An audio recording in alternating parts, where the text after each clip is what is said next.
नमस्कार दोस्तों, आप सभी का स्वागत है आपके अपने YouTube चैनल साई एजुकेशन में। फ्रेंड्स, आज अपने इस वीडियो में 10 मई 2020 के करंट अफेयर्स कवर करेंगे विद एक्स्ट्रा फैक्ट के साथ। एंड जो भी व्यक्ति हमारे चैनल पे फर्स्ट बार विजिट कर रहा है तो प्लीज़ चैनल को सब्सक्राइब कर दें ताकि हर वीडियो का नोटिफिकेशन आपके पास पहुँच जाए। देन लाइक एंड शेयर भी कीजिएगा। तो चलते हैं 10 मई 2020 के करंट अफेयर्स पे। 10 मई 2020 के करंट अफेयर का फर्स्ट क्वेश्चन है, हाल ही में किस राज्य ने प्रवासी राहत मित्र ऐप लॉन्च किया? तो इसका आंसर है उत्तर प्रदेश सरकार ने प्रवासी राहत मित्र ऐप लॉन्च किया। इस ऐप को प्रवासियों के स्वास्थ्य पर नजर रखने के लिए संयुक्त राष्ट्र विकास कार्यक्रम यानी UNDP के सहयोग से मिलकर विकसित किया गया। इसके अलावा यह ऐप उन्हें सरकारी योजनाओं से भी जोड़ेगी और उनके कौशल के अनुसार नौकरी सर्च में मदद करने के लिए उनका डेटा एकत्रित करेगी। तो इम्पोर्टेंट है ये क्वेश्चन। प्रवासी राहत मित्र ऐप लॉन्च किया उत्तर प्रदेश सरकार ने। तो उत्तर प्रदेश की कैपिटल है लखनऊ। CM कौन है? योगी आदित्यनाथ। गवर्नर कौन है? आनंदीबेन पटेल। तो इस क्वेश्चन के बारे में आपको इतनी जानकारी मिलती है। सेकंड क्वेश्चन पे चलते हैं। हाल ही में मूडीज ने वित्त वर्ष 2020-21 के लिए भारत की GDP ग्रोथ को कितना परसेंटेज रहने का अनुमान लगाया? तो इसका आंसर है 0% रहेगी। मूडीज के अनुसार वित्त वर्ष 2020-21 की GDP भारत की एंड कोविड-19 से प्रभावित होने के कारण नेगेटिव दृष्टिकोण जोखिम में वृद्धि को दर्शाता है कि आर्थिक विकास पहले की तुलना में काफी कम रहने की संभावना है। राजकोषीय घाटा यानी राजकोषीय मैट्रिक्स के कमजोर पड़ने से मंदी आने की संभावना है जिससे भारत में निवेश प्रवाह प्रभावित होगा। तो इंपॉर्टेंट है ये। GDP में हर एक अपनी जो कंपनी है हर एक वो अपना अनुमान लगाती है कि GDP भारत की कितना परसेंटेज रहेगी। तो मूडीज ने अनुमान लगाया कि 0% रहेगी क्योंकि कोविड-19 के कारण GDP है उसमें काफी गिरावट आने की संभावना बताई गई है मूडीज के द्वारा। यहाँ पे बात हुई है मूडीज की। तो मूडीज का मुख्यालय कहाँ पे है? न्यूयॉर्क में, जो कि अमेरिका में लोकेटेड है। एंड स्थापना 1909 में। अध्यक्ष एंड CEO कौन है? Raymond W McDaniel junior. Important है, ठीक है। तो इसके बारे में आपको इतनी जानकारी मिलती है। नेक्स्ट क्वेश्चन पे चलते हैं। नेक्स्ट क्वेश्चन है, हाल ही में विश्व प्रवासी पक्षी दिवस कब मनाया जाता है? तो इसका आंसर है 9 मई को विश्व प्रवासी पक्षी दिवस मनाया जाता है। इस दिन को मनाए जाने का उद्देश्य है प्रवासी पक्षियों के बारे में जागरूकता बढ़ाना और उनके संरक्षण के लिए जरूरी अंतर्राष्ट्रीय सहयोग के महत्व के बारे में देशों को जागरूक करना। इंपॉर्टेंट है ये। 9 मई को विश्व प्रवासी दिवस मनाया जाता है। पक्षियों के बारे में लोगों को जागरूक करना इसका उद्देश्य है। एंड इसकी थीम है वर्ड्स कॉन्टैक्ट आवर वर्ल्ड। इसका मतलब है कि पक्षी विश्व को जोड़ते हैं, ठीक है। तो वर्ड्स कॉन्टैक्ट आवर वर्ल्ड इसकी थीम थी। इस दिन का आयोजन 2 संयुक्त राष्ट्र संधियों प्रवासी प्रजाति और अफ्रीकी Eurasian migratory water world agreement और कोलोराडो आधारित गैर लाभकारी संगठन एनवायरमेंट फॉर अमेरिका के द्वारा मिलकर साझेदारी में किया गया। तो इंपॉर्टेंट है ये। 9 मई को विश्व पक्षी दिवस यानी विश्व प्रवासी पक्षी दिवस मनाया जाता है। थीम इंपॉर्टेंट है words contact our world. Next question पे चलते हैं। नेक्स्ट क्वेश्चन है, हाल ही में किसने कोविड-19 टेस्टिंग किट की डिलीवरी के लिए भारतीय डाक के साथ समझौता किया? तो इसका आंसर है कोविड-19 टेस्टिंग किट की डिलीवरी के लिए भारतीय डाक के साथ समझौता ICMR ने किया। ये किट ICMR के 16 क्षेत्रीय डिपो से देश भर में कोरोना वायरस टेस्टिंग के लिए चुनी गई अतिरिक्त 200 प्रयोगशालाओं में पहुंचाई जाएगी। यहाँ पे बात हुई है ICMR। तो ICMR की फुल फॉर्म है Indian council for medical research and स्थापना 1911 में हुई थी। एंड महानिदेशक कौन है ICMR के? बलराम भार्गव। एंड HQ यानी हेडक्वार्टर है नई दिल्ली में। भारतीय डाक की स्थापना कब हुई थी? 1 अप्रैल 1854 में। एंड भारतीय डाक का मुख्यालय कहाँ पे है? नई दिल्ली में। तो इंपॉर्टेंट क्वेश्चन है, हाल ही में कोविड-19 टेस्टिंग किट की डिलीवरी के लिए भारतीय डाक ने ICMR के साथ समझौता किया। तो इसके बारे में आपको इतनी एडिशनल फैक्ट याद रखने हैं जो भी मैंने इसमें मेंशन किए। नेक्स्ट क्वेश्चन पे चलते हैं। हाल ही में किसने 37 एयरफील्ड के आधुनिकीकरण के लिए टाटा पावर के साथ समझौता किया? तो 37 एयरफील्ड के आधुनिकीकरण के लिए टाटा पावर के साथ समझौता रक्षा मंत्रालय ने किया। एंड रक्षा मंत्रालय के मंत्री कौन है? राजनाथ सिंह जी। टाटा पावर की बात हुई तो टाटा पावर SED का मुख्यालय कहाँ पे है? नई दिल्ली में। एंड टाटा पावर के अध्यक्ष कौन है? नटराज चंद्रशेखरन। तो इंपॉर्टेंट है ये भी क्वेश्चन, एंड इससे एडिशनल फैक्ट भी इंपॉर्टेंट है। फ्रेंड्स, जितने एडिशनल फैक्ट करंट अफेयर्स के मैं बताता हूँ वो उतने फैक्ट कोई भी यूट्यूब चैनल नहीं बताएगा। एंड इसके साथ आपका मैं स्टैटिक जीके भी ऐड करने की कोशिश करता हूँ जितना भी हो सकता है, ठीक है। तो इंपॉर्टेंट रहती है आपके लिए हर करंट अफेयर्स की वीडियो। नेक्स्ट क्वेश्चन पे चलते हैं। हाल ही में किसने भारत का कोविड-19 आपातकालीन प्रक्रियाओं के लिए $500 मिलियन का ऋण देने की मंजूरी दी? तो इसका आंसर है AIIB ने हाल ही में भारत को कोविड-19 आपातकालीन प्रक्रियाओं के लिए $500 मिलियन का ऋण देने की मंजूरी दी है। भारत को इस वित्तीय सहायता से कोविड-19 को सीमित करने के प्रयासों को बढ़ावे में मदद मिलने के साथ साथ सार्वजनिक स्वास्थ्य प्रणाली को मजबूत बनाने के लिए अपनी प्रतिक्रिया क्षमता को व्यापक बनाने और भविष्य में महामारी की चुनौतियों से निपटने की तैयारियों में सुधार भी होगा। यहाँ पे बात हुई है AIIB की, तो इसकी फुल फॉर्म है एशियन इंफ्रास्ट्रक्चर इन्वेस्टमेंट बैंक। तो एशियन इंफ्रास्ट्रक्चर इन्वेस्टमेंट बैंक इसकी फुल फॉर्म। मुख्यालय है बीजिंग चीन में है। एंड कंट्री कितने हैं? Member of country 78। अध्यक्ष कौन है? जिन लिकून। तो इंपॉर्टेंट है ये क्वेश्चन, इसके बारे में एडिशनल फैक्ट भी इंपॉर्टेंट बनते हैं। नेक्स्ट क्वेश्चन पे चलते हैं। हाल ही में जारी अंतर्राष्ट्रीय ऊर्जा अभिकरण यानी IEA की रिपोर्ट के अनुसार भारत में ऊर्जा की मांग कितने परसेंटेज घटी? तो 30% घटी है IEA की रिपोर्ट के अनुसार भारत की ऊर्जा की मांग। एंड यहाँ पे बात हुई है IEA यानी अंतर्राष्ट्रीय ऊर्जा अभिकरण की स्थापना 1974 को HQ फ्रांस की कैपिटल पेरिस में। इंपॉर्टेंट है। नेक्स्ट क्वेश्चन पे चलते हैं। हाल ही में किसने कैलाश मानसरोवर यात्रा के लिए नए मार्ग का उद्घाटन किया? तो इसका आंसर है राजनाथ सिंह ने कैलाश मानसरोवर यात्रा के लिए नए मार्ग का उद्घाटन किया। रक्षा मंत्री राजनाथ सिंह ने उत्तराखंड में बनाई गई 80 किलोमीटर लंबी नई सड़क का उद्घाटन किया, जो नियंत्रण रेखा लाइन ऑफ एक्चुअल कंट्रोल के करीब लिपुलेखा दर्रे से होकर कैलाश मानसरोवर यात्रा के लिए एक नया मार्ग खोलती है।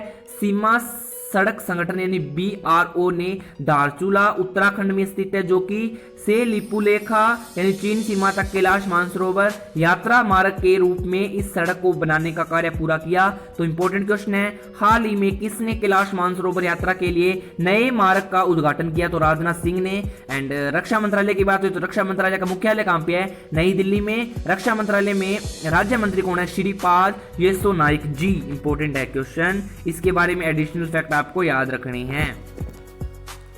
नेक्स्ट 9th नंबर क्वेश्चन इस वीडियो का। हाल ही में मेरीली वोन क्रिकेट क्लब यानी MCC मेरीली वोन क्रिकेट क्लब के अध्यक्ष के रूप में किसे दूसरा कार्यकाल मिला? तो इसका आंसर है कुमार संगकारा, जो कि MCC के अध्यक्ष के रूप में फिर से नियुक्त हुए। एंड श्रीलंका के पूर्व कप्तान Kumar Sangakkara Melbourne cricket club MCC के अध्यक्ष के रूप में अपना दूसरा कार्यकाल पूरा करने के लिए तैयार हैं। वह पिछले साल 1 अक्टूबर को पदभार संभालने के बाद क्लब के पहले गैर विट्रिस अध्यक्ष बने थे।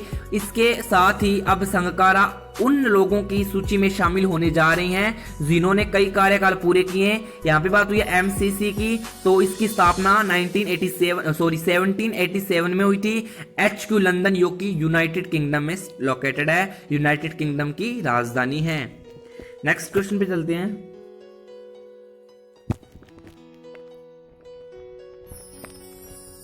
हाल ही में फ्लिपकार्ट कॉमर्स ने किसे फ्लिपकार्ट एंड मिंत्रा के CEO के रूप में नियुक्त किया? तो इसका आंसर है फ्लिपकार्ट कॉमर्स ने हाल ही में फ्लिपकार्ट व मिंत्रा के CEO के रूप में श्रीराम वेंकटरमन को नियुक्त किया। फ्लिपकार्ट की बात हुई है एंड मिंत्रा की बात हुई है। तो फ्लिपकार्ट की स्थापना 2007 को हुई थी। मुख्यालय बेंगलुरु, जो कि कर्नाटक में located. CEO Kalyan Krishna Murthy ji. And Myntra की बात करते हैं तो मिंत्रा की स्थापना 2007 में ही हुई थी। इसका भी मुख्यालय बेंगलुरु कर्नाटक में है। एंड CEO चेंज है अमर नंगाराम जी, इसके CEO है मिंत्रा के। इंपॉर्टेंट है ये क्वेश्चन भी। नेक्स्ट क्वेश्चन पे चलते हैं। क्वेश्चन है हाल ही में ELSA कॉर्प का ब्रांड एम्बेसडर किसे नियुक्त किया गया? तो इसका आंसर है अजिंक्या रहाणे को हाल ही में ELSA कॉर्प का ब्रांड एम्बेसडर के रूप में नियुक्त किया गया। एल्सा अंग्रेजी सिखाने में मदद करने वाला मोबाइल ऐप है। यहाँ पे बात हुई है एल्सा की यानी ELSA की, तो इसकी फुल फॉर्म आपको याद रखनी है, English language speech assistant corporation. English language speech assistant corporation इसकी फुल फॉर्म है। एंड एल्सा कॉर्प का ब्रांड एम्बेसडर हाल ही में अजिंक्या रहाणे को नियुक्त किया गया। नेक्स्ट क्वेश्चन पे चलते हैं। इंपॉर्टेंट क्वेश्चन है किसने इतिहास में सबसे अमीर ऑनलाइन शतरंज टूर्नामेंट मैग्नस कार्लस इंटरनेशनल जीता? तो इसका आंसर है, नाम से ही पता चल रहा है, मैग्नस कार्लस ने हाल ही में शतरंज टूर्नामेंट मैग्नस कार्लस इंटरनेशनल जीता। यहाँ पे बात हुई है मैग्नस कार्लस इंटरनेशनल पुरस्कार की। तो मैग्नस कार्लस नॉर्वे के शतरंज खिलाड़ी है। एंड मैग्नस कार्लस ने भारत के विश्वनाथ आनंद शतरंज खिलाड़ी को हराया था। इंपॉर्टेंट क्वेश्चन है। एंड मैग्नस कार्लस ने किसको हराया? तो विश्वनाथ आनंद शतरंज के जो कि खिलाड़ी है उनको इन्होंने हरा के और ये टूर्नामेंट जीता है। नेक्स्ट क्वेश्चन पे चलते हैं। ये रिपीटेड क्वेश्चन है, मैंने इसमें इसीलिए क्या किया क्योंकि इंपॉर्टेंट था एंड रिवीजन हो जाएगा। हाल ही में किसने आयुष संजीवनी ऐप का शुभारंभ किया? तो इसका आंसर है डॉक्टर हर्षवर्धन जी ने हाल ही में आयुष संजीवनी ऐप का शुभारंभ किया। एंड यहाँ पे बात हुई है हर्षवर्धन जी की। तो हर्षवर्धन जी कौन है? केंद्रीय स्वास्थ्य एवं परिवार कल्याण मंत्री डॉक्टर हर्षवर्धन जी ने हाल ही में कोविड-19 के उपचार के लिए आयुष आधारित आयुर्वेद से जुड़ी पद्धतियों पर क्लिनिक्स रिसर्च स्टडीज और आयुष संजीवनी एप्लीकेशन का शुभारंभ किया। तो इंपॉर्टेंट है, केंद्रीय स्वास्थ्य एवं परिवार कल्याण मंत्री कौन है? डॉक्टर हर्षवर्धन जी। इन्होंने हाल ही में संजीवनी ऐप का शुभारंभ किया है। इंपॉर्टेंट क्वेश्चन है। नेक्स्ट क्वेश्चन पे चलते हैं। एंड सेकंड लास्ट क्वेश्चन इस वीडियो का, हाल ही में प्रत्येक जिला अस्पताल में वेंटिलेटर वाले बेड की सुविधा प्रदान करने वाला पहला राज्य कौन बना? तो उत्तर प्रदेश वेंटिलेटर वाले बेड को सुविधा प्रदान करने वाला पहला राज्य बना। तो उत्तर प्रदेश की बात हुई तो कैपिटल क्या है? उत्तर प्रदेश की कैपिटल लखनऊ। मुख्यमंत्री है योगी आदित्यनाथ जी, गवर्नर आनंदीबेन पटेल जी।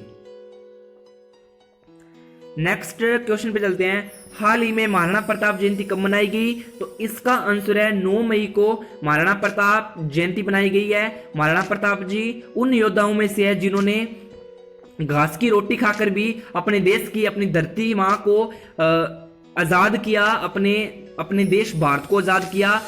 इनके बारे में स्टोरी मैं आपके लिए अलग से लेके आऊंगा। इनके बारे में यदि मैं आपको बता दूं ना बातें, इन्होंने इतनी कठिन परिस्थितियों में भी जूझ कर अपने देश को आजाद किया है। इनसे बड़ा योद्धा दुनिया में हो सकता है, बट टॉप लिस्ट में यदि आप गिना जाए तो महाराणा प्रताप का नाम आता है। महाराणा प्रताप ने बहुत अच्छे कार्य किए थे, होनेस्टली पर्सन थे। इन्होंने अपनी कम सैनिकों के साथ भी रहकर अकबर जैसे मुगल बादशाहों का सामने डटकर सामना किया और इन्होंने कभी भी अकबर की अधीनता स्वीकार नहीं की थी। अकबर ने अपने अच्छे सेनापतियों को महाराणा प्रताप को भेजा था, महाराणा प्रताप के पास भेजा था अकबर की अधीनता स्वीकार करने के लिए, बट इन्होंने ये नहीं माने थे। इनका जो घोड़ा था उनका नाम चेतक था और चेतक ने इनका अंत तक साथ दिया था। चेतक का लास्ट में इनके जो हल्दी घाटी का युद्ध होता है तो वहां पे ना मान सिंह लड़ने आया था। तो मान सिंह लड़ने आया था तो इनके घोड़े पर ये बैठे थे, चेतक पे बैठे थे महाराणा प्रताप जी। एंड महाराणा प्रताप जी लड़ते लड़ते जो घोड़ा था उस पे जो घोड़ा था घोड़े पे महाराणा प्रताप जी बैठे थे और उनके सामने जो हाथी था, हाथी पे अकबर का सेनापति था मान सिंह, वो बैठा था। और घोड़े ने जैसे ही उस पे हाथी पे वार किया, मान सिंह को मारने के लिए घोड़े ने वार किया, तो घोड़े का एक पैर हाथी के आगे लगा होता है, कोई तिखी सी चीज लगी होती है, वो लगा उसके पैर पे और घोड़े का जो पैर था आगे वाला वो जख्मी हो गया और धीरे धीरे वो एक पैर काम ही नहीं किया। इसीलिए चेतक ने दिमाग लगाया और वहां से फरार हो गया महाराणा प्रताप को लेके, और कुछ दूरी पे जाके चेतक की डेथ हो जाती है और महाराणा प्रताप बहुत रोते हैं और उनका अंतिम संस्कार महाराणा प्रताप जी करते हैं। तो ये अच्छी कहानी थी महाराणा प्रताप जी की। इन्होंने इसके साथ साथ अच्छे कार्य किए थे, इनके बारे में मैं बताऊं ना आपको तो आपको रोना आ जाएगा, इतनी अच्छी इन्होंने कार्य किए थे। तो चलते हैं 9 मई 1940 को इनका जन्म होता है। 9 मई को इनको याद करने के लिए, वीर योद्धा थे इसीलिए इनको याद करने के लिए 9 मई को इनकी जयंती मनाई जाती है। महाराणा प्रताप जी की 480वीं जयंती मनाई गई। उनका जन्म 9 मई 1540 में हुआ था। हर साल 9 मई को बहादुर राजा के सम्मान से महाराणा प्रताप जयंती मनाई जाती है। तो इंपॉर्टेंट है ये क्वेश्चन। एंड महाराणा प्रताप के पिता का नाम आपको बता दूं उदय सिंह था, एंड माता का नाम था रामाबाई, एंड इनके गुरु का नाम था, सॉरी गुरु को नाम पता नहीं मेरे को, मैं माता और पिता का नाम बता सकता हूँ। एंड माता का नाम था क्या था, रामाबाई, एंड पिता का नाम उदय सिंह था। तो इंपॉर्टेंट क्वेश्चन है, इनके बारे में जितने भी एडिशनल फैक्ट बताए वो इंपॉर्टेंट है, एंड एडिशनल फैक्ट भी इंपॉर्टेंट है, जितने भी बताता हूँ सभी इंपॉर्टेंट है। करंट अफेयर्स तो इंपॉर्टेंट है, इसके साथ स्ट्रेटेजी के भी इंपॉर्टेंट है। तो प्लीज़ ध्यान से होनेस्टली वीडियो को देखा कीजिएगा, एंड जिससे आपको एग्जाम में 100% फायदा मिलेगा यदि होनेस्टली पर्सन से आप देखते हो तो thanks a lot watching my video, love you to all. चलते हैं नेक्स्ट वीडियो में 3 बजे बताऊंगा मैं आपको, ठीक है।